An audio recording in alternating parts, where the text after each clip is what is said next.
Hello बच्चों, आज मैं आप लोगों को क्लास 8 की जो आपके पास एनसीईआरटी की बुक है ना, उसमें जो आपके पास चैप्टर नंबर 1 है स्क्वायर है ना क्यूब, उससे रिलेटेड यहाँ पर कुछ इंपॉर्टेंट क्वेश्चंस कराने वाली हूँ। ऐसे क्वेश्चंस आपके पास एग्जाम में आ सकते हैं, तो इसलिए इसमें मैंने सारे एमसीक्यूज हो गए, short answer, long answer, case study वगैरह सारे क्वेश्चन इसके अंदर हैं, ताकि आपकी इस पूरे एक चैप्टर की बहुत अच्छे से प्रैक्टिस हो जाए। तो चलिए स्टार्ट करते हैं हम अपने सेक्शन ए से। 10 क्वेश्चन हैं आपके पास सारे MCQ. First one is the square root of 53361। आपको इसका स्क्वायर रूट निकालना है। तो 53361 है। तो अगर मैं यहाँ पर डिवीजन मेथड लगाती हूँ, लॉन्ग डिवीजन मेथड, तो यहाँ पर मैंने पेयरिंग कर ली। तो 2 2 जो मेरे पास 4 हो जाएगा। 5 में से 4 गया 1, ये पूरा पेयर मेरा नीचे उतर गया। वाले नंबर का मैंने यहाँ डबल कर दिया। अब नेक्स्ट नंबर जो मैं यहाँ पर लिखने वाली हूँ वो यहाँ पर लिखूंगी। 3 ले लेते हैं। 3 3 जा 9, 4 3 जा 12, तो यहाँ आ जाएगा 129। 13 में से 9 जाएगा, 4 बचेगा। ये वाला पूरा पेयर नीचे आ गया। 23 का मैंने क्या किया, डबल कर दिया। तो 2 3 जा 6, 2 2 जा 4 हो गया। अब फाइनली यहाँ 1 ही लिखोगे, 461 लाना है। तो यहाँ पर आपका आंसर आ गया 231। क्लियर। तो हमने डिवीजन मेथड से फटाफट से इसका स्क्वायर रूट जो है वो निकाल दिया। Next question is question number 2, which of the following is a perfect square number. इनमें से कौन सा आपके पास परफेक्ट स्क्वायर नंबर है। तो आप देख के भी बता सकते हो इनमें से कौन सा परफेक्ट स्क्वायर नंबर है। 15, क्योंकि 15 इंटू 15 जो है वही 2 to 5 होता है। बाकी 2 to 4 किसी का नहीं होता। 200 300 किसी का भी स्क्वायर नंबर नहीं होता। जैसे कि मैंने आपको जब चैप्टर समझाया था तब आपको बताया था कि इस चैप्टर में आप अप टू 20 तक के जो स्क्वायर नंबर्स हैं उनको याद कर लो। तो वही मैंने यहाँ पर, अगर आपको याद होंगे तो आप इजीली बता पाओगे इस क्वेश्चन का आंसर। क्लियर। अब नेक्स्ट क्वेश्चन नंबर 3 में क्या कह रहे हैं, the smallest natural number which when added to the difference of square of 17 and 13 gives a perfect square. Question को ध्यान से समझो, थोड़ा सा लैंग्वेज घुमा दिया क्वेश्चन की, कुछ नहीं किया। आपसे कह रहा है एक वो स्मॉलेस्ट नेचुरल नंबर बताओ जब आप उसको ऐड करोगे किस में, इनके स्क्वायर के डिफरेंस में। तो इनका स्क्वायर होता है 289 एंड 13 का स्क्वायर होता है 169। तो अगर मैं इनके डिफरेंस की बात करूं तो यहाँ पर मेरे पास 120 आ रहा है। तो 120 के बाद ऐसा कोई स्क्वायर नंबर कौन सा होता है, 121 11 का होता है। तो इसका मतलब अगर मैं इसमें 1 प्लस कर दूंगी तो ये 11 का स्क्वायर बन जाएगा। तो इसका आंसर आ जाएगा 1। Clear. Next question number 4 is without doing any calculation find the numbers which are surely perfect square. कह रहे कैलकुलेशन आपको करनी नहीं है, सिर्फ ये वो नंबर बताना है जो परफेक्टली स्क्वायर नंबर है ही है। तो 2 to 5 ही आपके पास एक स्क्वायर नंबर है, ना 237 है ना 438 है। अगर आपको स्क्वायर की प्रॉपर्टीज याद हो तो आप इजीली बता सकते हो कि सिर्फ 2 to 5 जो है वो आपका क्या होगा, यहाँ पर स्क्वायर नंबर होगा, perfect square number. Clear. Now the next question number 5 is if the product of 4 consecutive natural number increased by the natural number p is a perfect square then the value of p is। कह रहे हैं कि 4 consecutive natural number है। Consecutive natural number मतलब होता है एक के बाद एक 4 नंबर्स है, उनका जो प्रोडक्ट है वो आपने क्या किया, एक नेचुरल नंबर p से इंक्रीज कर दिया है। तो बताओ उस p की वैल्यू कितनी होगी। तो देखो ये बहुत लेंदी क्वेश्चन है, तो मैं इसको एक थोड़ा सा शॉर्ट में भी समझा देती हूँ, क्योंकि आपके पास ये एमसीक्यू क्वेश्चन में ही आएगा, डिटेल कंसेप्ट आपके चैप्टर में नहीं है। कह रहे 4 कॉन्जिक्यूटिव नेचुरल नंबर है, तो एक x होगा, एक x+1 होगा, एक x+2 होगा और एक x+3, और उनका प्रोडक्ट है। आपने इसको p से इंक्रीज किया है, तो इस p की वैल्यू आपको बतानी है, यही है। तो जो इस p की वैल्यू होगी वो 1 होगी आपके पास यहाँ पर, क्योंकि जब आप इस पूरे एक्सप्रेशन को सॉल्व करोगे तो आपको यहाँ वहाँ पर दिखेगा कि जो 1 है अगर आप उसमें ऐड कर दोगे तो वो एक परफेक्ट स्क्वायर नंबर बन जाएगा। तो इसलिए हम यहाँ पर p की वैल्यू को जो है वो 1 लेंगे। जैसे मैं यहाँ कोई भी एक एग्जाम्पल आपको लेके बता देती हूँ। मान लो मैंने x को 4 लिया, तो एक 4 हो जाएगा, दूसरा नंबर 5, फिर 6 हो जाएगा, फिर 7। जब आप इन सबको मल्टीप्लाई करोगे तो 840 आएगा। तो इसका मतलब इसमें आपने p को प्लस किया है, तो 1 को प्लस करोगे तो 841 आ गया, और ये आपका परफेक्ट स्क्वायर होता है 29 का। तो ऐसे आप रैंडमली कोई भी एग्जांपल ले सकते हो। एक x की वैल्यू लो और आगे के 3 नंबर्स और निकालो, मल्टीप्लाई करके देखो, हर केस में परफेक्ट स्क्वायर बनाने के लिए आपको 1 चाहिएगा, तो इसलिए इसका आंसर है 1। क्लियर? इस क्वेश्चन में आपसे क्या कह रहे हैं यहाँ पर, what fraction which when multiply by itself give 227.798649। ध्यान से आप इस क्वेश्चन को समझना। कह रहा है ऐसा कौन सा फ्रैक्शन है जब हम उसको उसी से मल्टीप्लाई करें तो हमको ये आंसर मिल जाए। तो मतलब आप उसको उसी से मल्टीप्लाई करो, एक नंबर को उसी नंबर से ही। तो x को अगर आप x से मल्टीप्लाई करोगे तो फाइनली आपका आंसर आ जाएगा यहाँ पर 227.798649। तो x इंटू एक्स तो x स्क्वायर हो गया, ये एज इट इज लिखा है। यहाँ से स्क्वायर हटेगा तो यहाँ पर रूट लग जाएगा, तो इसका मतलब मुझे इसका रूट निकालना पड़ेगा, स्क्वायर रूट निकालना पड़ेगा, यही है। तो हम क्या करते हैं, इसका यहाँ पर स्क्वायर रूट निकाल लेते हैं। ये वही मैं डिवीजन मेथड ही लगा रही हूँ यहाँ पर, दो दो की पेयरिंग करके, ठीक है। तो जब आप इस डिवीजन मेथड से इसका स्क्वायर रूट निकालेंगे तो फाइनली आपका आंसर आएगा 15.093।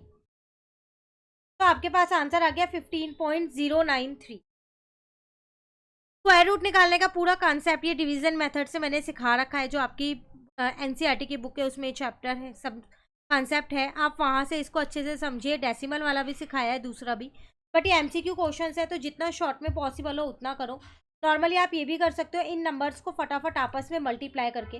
देखो ए और ए आंसर तो होगा नहीं क्योंकि वो 9 पॉइंट समथिंग है, उसका स्क्वायर करोगे तो 227 नहीं आ पाएगा। 227 जो है वो 15 के स्क्वायर के पास है, तो इन दोनों में से ही कोई नंबर होगा। तो आप डायरेक्टली इन दोनों नंबर्स को भी आपस में मल्टीप्लाई कर सकते हो। जैसे इसको इससे मल्टीप्लाई करके देख लिया और 15.093 को 15.093 से मल्टीप्लाई करके देख। Clear? Now the next question number 7 is which one of the following will not be a perfect cube. इनमें से कौन सा परफेक्ट क्यूब नहीं है आपके पास। तो अगर आप यहाँ ध्यान से देखो तो आपके पास ए और डी ऐसे दो पार्ट्स हैं इसके अंदर जो परफेक्ट क्यूब नहीं है, क्योंकि परफेक्ट क्यूब के लिए क्या रूल था, ऑल्टरनेटिव नंबर्स ना, ऑड नंबर्स तो आ रहे हैं 7, 9, 11, 13, 15, 17, 19, तो ये तो मेरे परफेक्ट क्यूब है, पर ये दोनों मेरे परफेक्ट क्यूब नहीं है। और चाहो तो आप इन्हें प्लस करके भी देख सकते हो, तब भी आपको पता चल जाएगा कि आपके कौन से परफेक्ट क्यूब हैं और कौन से नहीं है, ठीक है। Now the next question number 8 is by which smallest natural number should be divided so that the quotient is a perfect cube. कह रहे 128 को किससे डिवाइड करूं कि ये एक परफेक्ट क्यूब बन जाए। इसका मतलब 128 अभी परफेक्ट क्यूब नहीं है। तो पहले मैं अगर 128 के फैक्टर्स यहाँ देखूं तो 2 की टेबल में 64 पे आता है, 2 की टेबल में 32 पे आता है, देन 2 16 जा, 2 8 जा सॉरी 2 4 जा, 2 2 जा और 2 1 जा। तो इन तीनों का एक पेयर बन गया, इन तीनों का एक पेयर बन गया, बट एक ये वाला 2 अकेला रह गया, तो इसको हटा देते हैं। तो इसका मतलब हमें क्या करना होगा, 2 से उसे डिवाइड करना होगा, तब जाके वो परफेक्ट क्यूब बनेगा। Clear? Now assertion and reasoning का आपको यहाँ पर 2 क्वेश्चन दिए गए हैं, उन्हें भी सॉल्व करते हैं। कह रहे हैं यहाँ पर 40,000 is a perfect square number. 40,000 एक परफेक्ट स्क्वायर नंबर है। 200 इंटू में 200 करूंगी तो 40,000 आ जाएगा। असर्शन तो सही कह रहा है।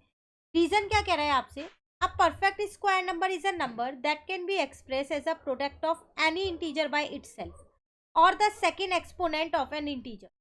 तो रीजन में आपको परफेक्ट स्क्वायर नंबर की डेफिनेशन ही दे रखी है और असर्शन में भी आपको परफेक्ट स्क्वायर नंबर बता रखा है।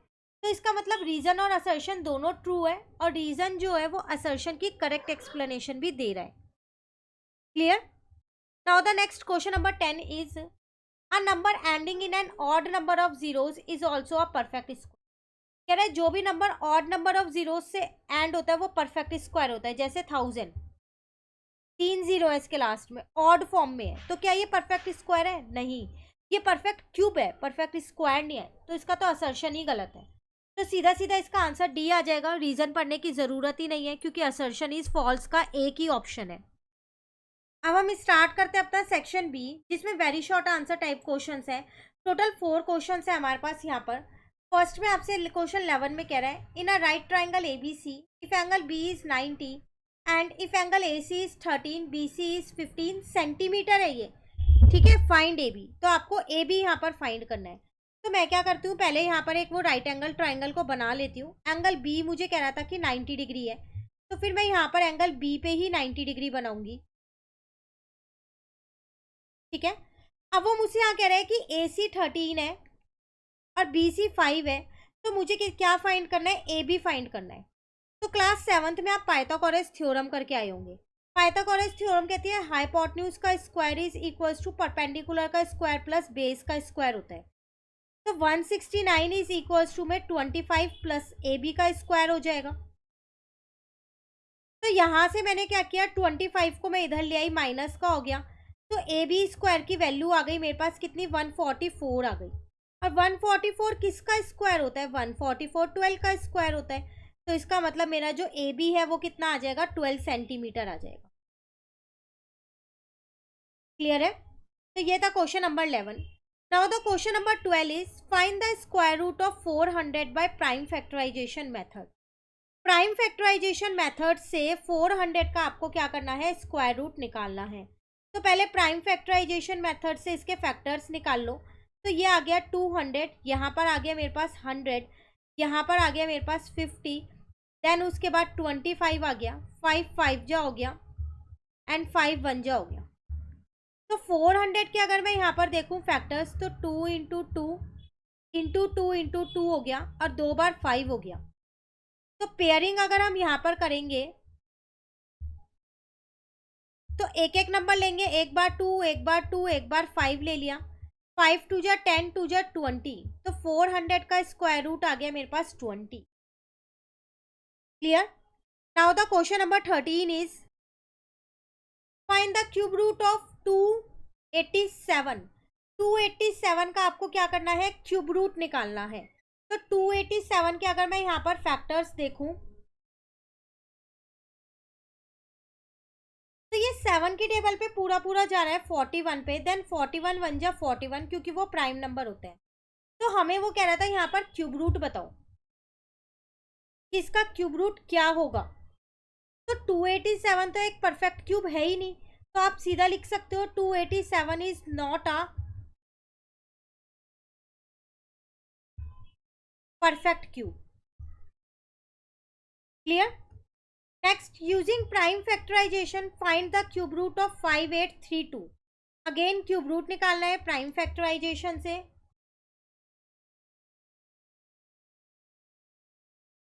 तो ये 5832 है आपके पास, तो ये 2 से पूरा पूरा डिवाइड हो रहा है 2916 पे।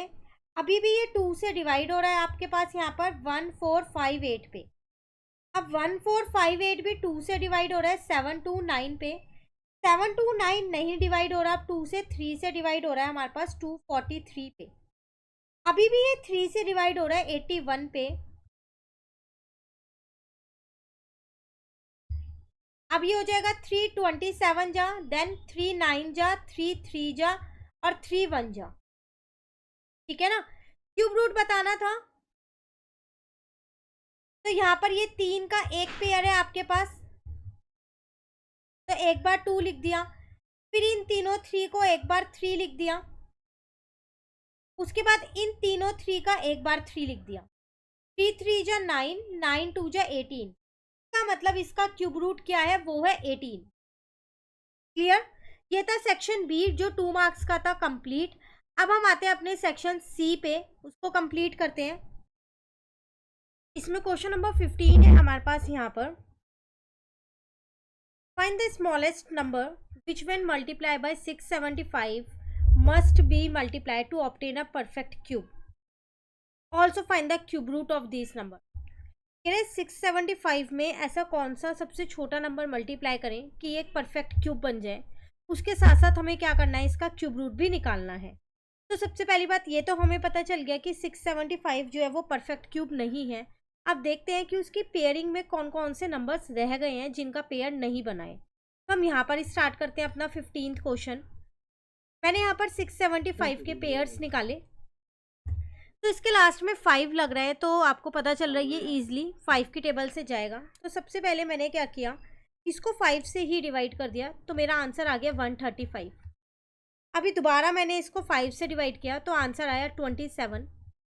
3 9 जा 27 होता है, 3 3 जा 9 होता है और 3 1 जा 3 होता है।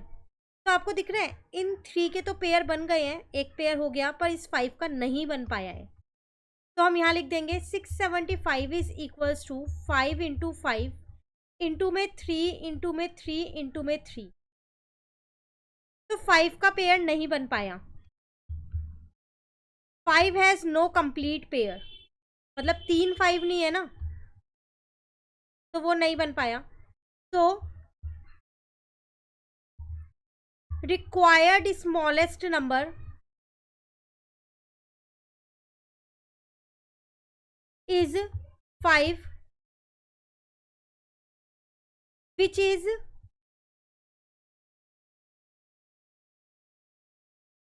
multiplied in 675 to make it a perfect cube।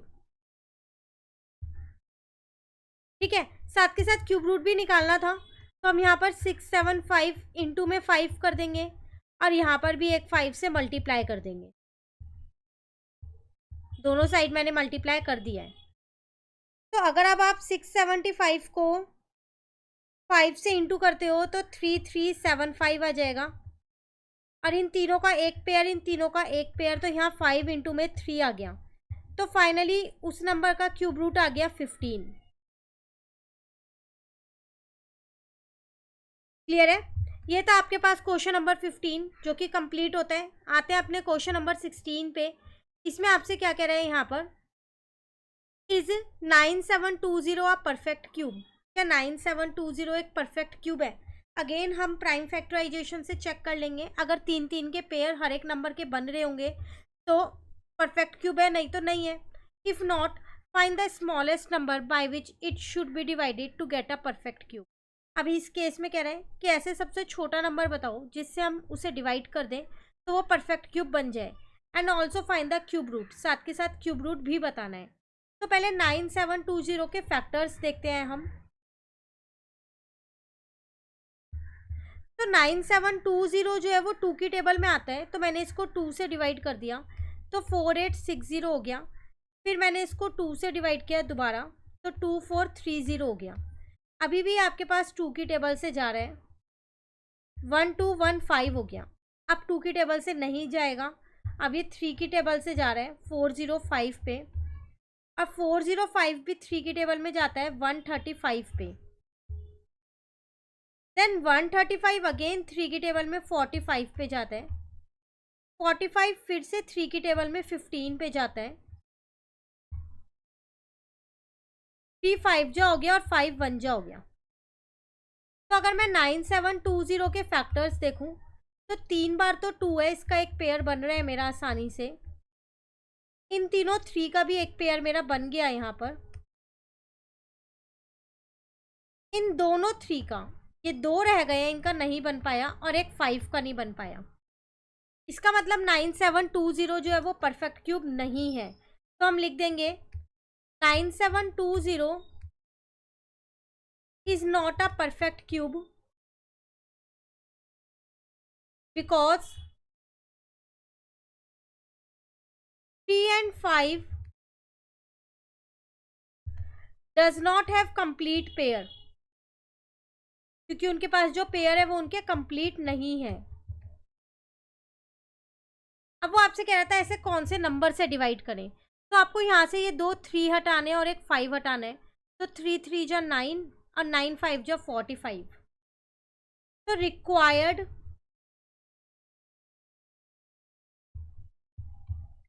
Smallest number is 45, that is 3 into 3 into 5 which must be divided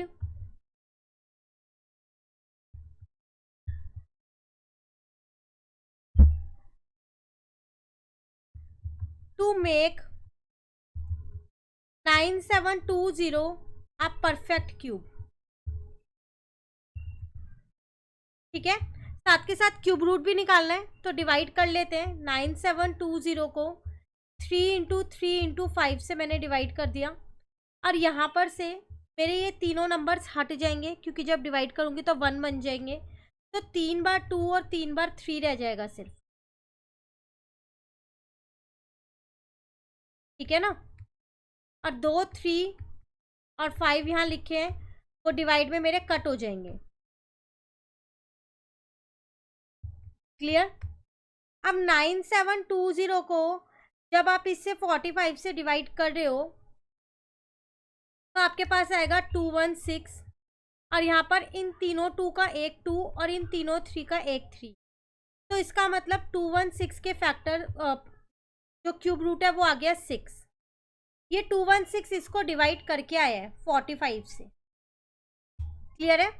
चलिए नेक्स्ट क्वेश्चन में आपसे क्या कह रहा है यहाँ पर, फाइंड द वैल्यू ऑफ, आपको क्या करना है यहाँ पर इसकी वैल्यू बतानी है। इसमें आपसे कह रहा है 17 में फाइंड द वैल्यू ऑफ, आपको इसकी वैल्यू फाइंड करनी है। 5^2 प्लस 12^2 की पावर होल पावर है हाफ, तो इसको हम यहाँ पर लिखते हैं।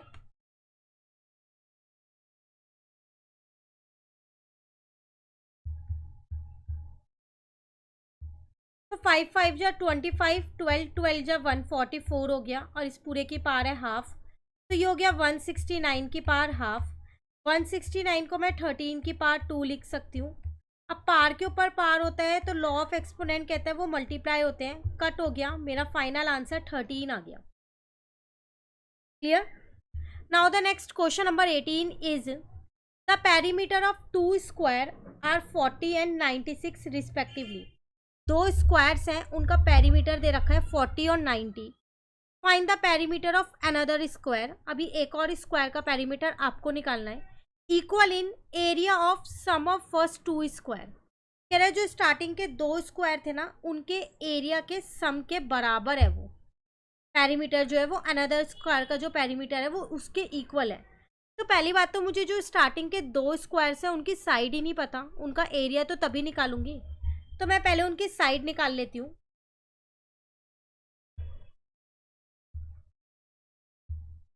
तो मैंने यहाँ लिख दिया पेरीमीटर ऑफ फर्स्ट स्क्वायर 40 दे रखा था मुझे, 40 यूनिट है मेरे पास 40 मीटर। पेरीमीटर का फॉर्मूला होता है 4 मल्टीप्लाई साइड, तो ये आ जाएगा 40 मीटर के बराबर। यहाँ से मैंने अपनी साइड निकाल ली 40 डिवाइडेड बाय 4 करके, जो कि 10 मीटर आ गई। तो फर्स्ट पेरीमीटर जो स्क्वायर था उसकी साइड आ गई मेरे पास, साइड ऑफ फर्स्ट स्क्वायर, तो 10 मीटर आ गई। इसका अगर मैं एरिया निकालूं तो साइड इंटू साइड होता है 10 इंटू 10, 100 मीटर स्क्वायर आ गया। अब ऐसे सेकेंड वाले का निकाल लेती हूँ। तो पेरीमीटर ऑफ सेकेंड स्क्वायर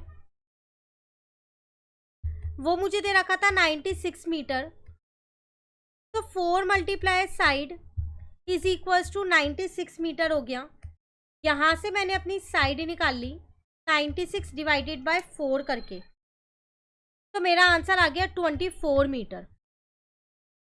तो मैंने यहाँ लिख दिया साइड ऑफ सेकेंड स्क्वायर, तो वो आ गई 24 मीटर। तो मैं इसका एरिया निकाल सकती हूँ साइड इंटू साइड करके, तो 24 इंटू 24 कर दिया मैंने यहाँ पर, तो 576 मीटर स्क्वायर आ गया। क्वेश्चन में वो मुझसे कह रहा था find the perimeter of another square equal in area of sum of first 2 square. तो जो अनदर स्क्वायर है, एक और स्क्वायर है आपके पास तीसरा, उसका जो पेरीमीटर है, पेरीमीटर ऑफ अनदर स्क्वायर वो किसके इक्वल है, दोनों के एरिया के सम के बराबर। Area of first square plus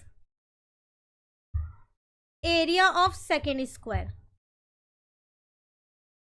तो फर्स्ट स्क्वायर का एरिया मेरे पास आया था यहाँ पर 100, सेकेंड का आया था मेरे पास 576, 100 प्लस 576, तो आंसर आ गया सिर्फ 676 मीटर। तो ये जो तीसरा स्क्वायर है उसका पेरीमीटर आ गया। Clear. Section C complete. Section D पे आते हैं। क्वेश्चन नंबर 19 है हमारे पास। ये केस स्टडी क्वेश्चन है, एक बार इसको रीड कर लेते हैं 19 और 20 को। तो 19 हमारे पास क्या कह रहा है, read the text carefully and answer the question. Biju was a student of DPS Dwarka, Delhi. He was in class 8th। He has a classmate friend Arjun. Arjun was a studious boy.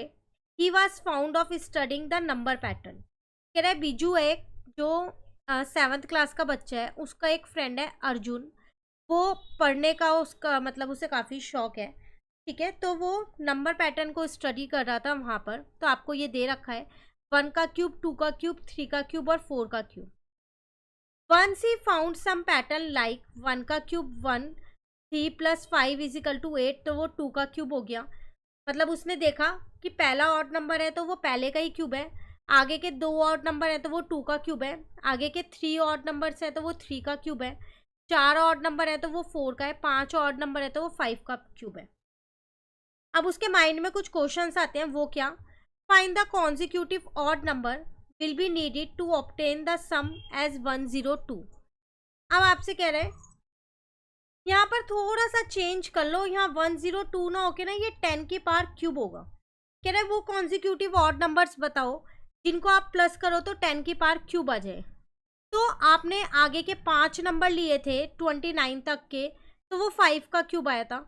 उसके आगे के 6 नंबर लोगे तो 6 का क्यूब आएगा, फिर 7 का, फिर 8 का, फिर 9 का, फिर 10 का, ऐसे ही बताने हैं। तो हम यहाँ पर लिखते हैं इसका आंसर। तो देखो अगर आपको पहला कॉन्जिक्यूटिव नंबर मिल गया तो आप आगे के इजीली लिख सकते हो। अब आपको सिर्फ 5 तक का दे रखा है और आगे के नंबर्स निकालने हैं, तो 10 के लिए क्या आप पहले 6, 7, 8, 9 का निकालोगे? नहीं, यहाँ पर एक छोटा सा जर्नल फॉर्मूला होता है, वो मैं आपको बता देती हूँ, उससे आप कर सकते हो। n² - n+1 होता है, जिसमें n यहाँ पर 10 है तो यहाँ आ जाएगा 100 - 10 + 1, तो आंसर आ गया 91। इसका मतलब वो नंबर आपको 91 से शुरू करने हैं। तो 91 हो जाएगा, 93 हो जाएगा, 95 हो जाएगा, 97, देन 99। अब आप 10 नंबर्स ईजिली यहाँ पर लिख सकते हो। बस आपको मेन था कि फर्स्ट नंबर पता होना चाहिए कि हम कहाँ से शुरू करें। तो आप इस फॉर्मूले से पता लगा सकते हो। अब अगर आपको पेपर में क्वेश्चन आए कि obtain the sum of 20 raised to the power 3, तो आप n की जगह 20 रख के सॉल्व करना और पहला नंबर निकाल लेना, फिर आगे के 20 ऑड नंबर्स लिख देना। ठीक है, क्लियर है अब आपको यहाँ तक? चलिए उसके बाद आपसे यहाँ पर क्या कह रहे हैं नेक्स्ट क्वेश्चन में, find the consecutive odd numbers will be needed to obtain the sum as 1728। अब आपको कह रहा है कि 1728 आपको चाहिए, तो आप ये बताओ कि कौन कौन से कॉन्जिक्यूटिव ऑड नंबर्स को आप यहाँ पर लोगे। सबसे पहली बात तो आपको ये पता होना चाहिए कि जो ये 1728 है ये किसका क्यूब है। जैसे हमने यहाँ देखा 10 का क्यूब 1000 होता है, ठीक है। तो 12 का क्यूब हो सकता है क्योंकि 2 है लास्ट में ना, तो उसके क्यूब में 8 आएगा, तो ये 12 का क्यूब होता है। तो यहाँ पर मुझे 12 के क्यूब वाले नंबर्स चाहिए। अब मैं यहाँ n को क्या करूँगी, n² - n+1 है, n को अब मैं यहाँ 12 रख दूंगी, तो ये हो गया 144 - 12 + 1 हो गया। तो 2, 4 में से 1 गया, 3, 1 यहाँ +1, तो 133 से अब हम यहाँ पर स्टार्ट करेंगे। मैंने इसी फॉर्मूले में पुट किया है,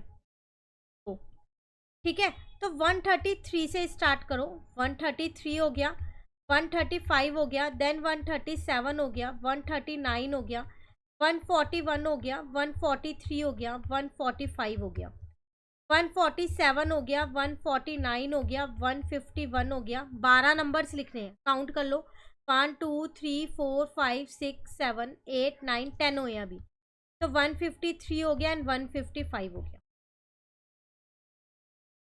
क्लियर?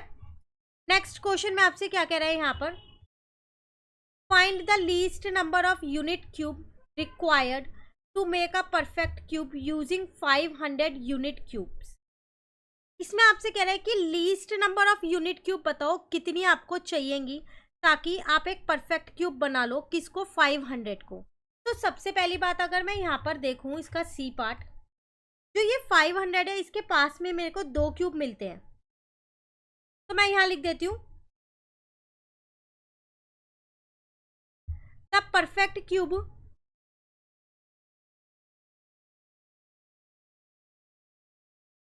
इमीडिएटली बिलो 500, तो 500 से बिलो जो परफेक्ट क्यूब है वो 7 का क्यूब है 343, ठीक है।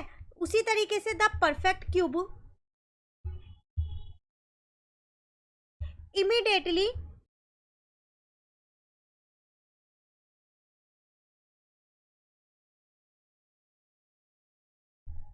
आफ्टर 500 या अबव 500, तो वो है 8 का क्यूब जो कि 512 है। तो 512 ज्यादा नियर है एज कंपेरिजन टू 343, है ना। तो इसका मतलब मैं ये कह सकती हूँ यहाँ पर कि इस 500 को मैं 512 बना सकती हूँ। तो मुझे कितनी यूनिट्स चाहिए होंगी, लीस्ट नंबर ऑफ यूनिट्स कितनी चाहिए होंगी मुझे यहाँ पर, तो हम यहाँ लिख देंगे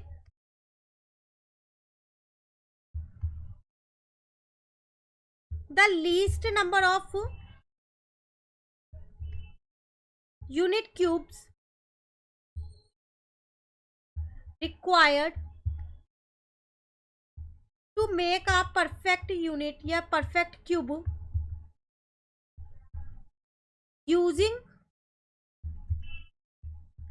500 यूनिट क्यूब्स इज 12।